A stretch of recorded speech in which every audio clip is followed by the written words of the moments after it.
10 years ago, he was the most talked about 17-year-old basketball player since Lou Alcindor at Powell Memorial High School.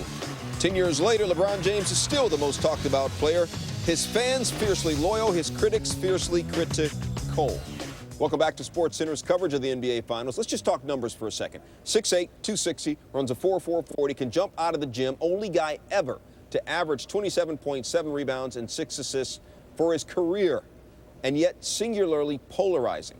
But as Rachel Nichols reports, a new calm sense of self is helping LeBron James in his quest for a title and to erase memories of last year's finals.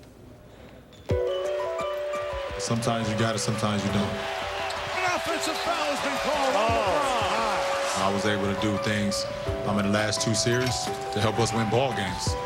Wasn't able to do that in this series. In some of his most important moments last season, LeBron James just didn't look like himself. But what no one saw on the court was what James was missing off the court. Nearly everything and everyone he depended on for so long. It's everything, honestly. You know, last year was the first time I was without my family. For a guy who's, constantly watched and, constantly scrutinized, I think, it was a little bit of an adjustment for him, being so comfortable in Cleveland for so long and, taken out of his comfort zone for a while.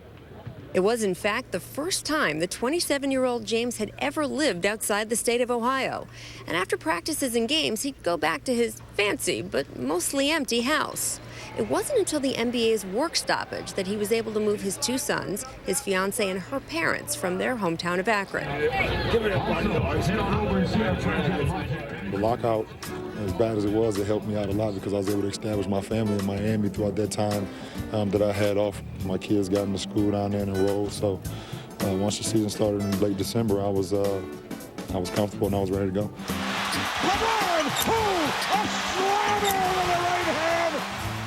When his family moved here, I saw more smiles on his face. More importantly, it seemed like he was having more fun, and he felt at peace.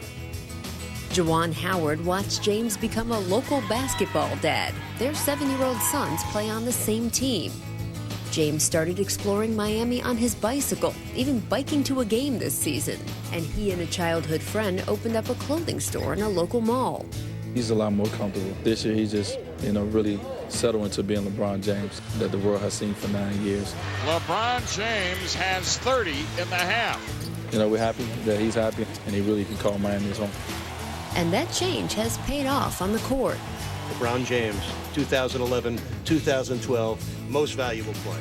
When you're at ease, honestly, it just, the game becomes very easy for you.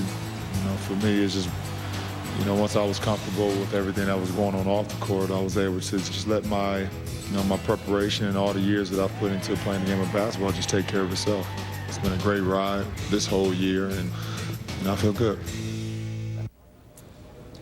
His youngest son, Bryce, turned 5 years old the day of Game 2. And LeBron told me that's the only birthday present he's getting, a Game 2 win.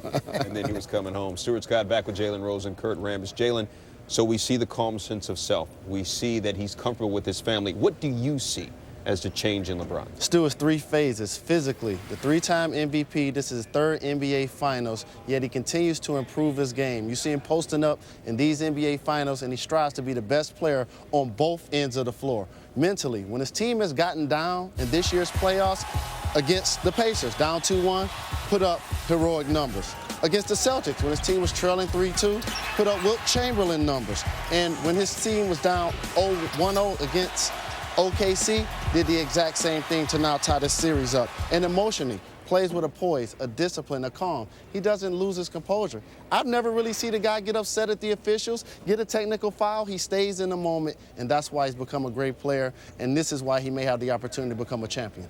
I like the fact that he is so willing to do whatever it takes to help his team win.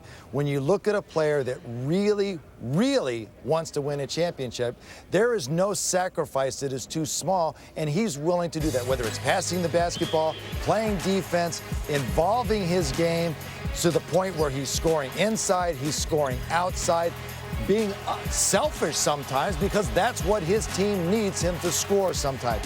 But the fact that he's willing to get his game to develop and grow, working on his post game, like you said, Jalen, that shows me a player that really wants to win.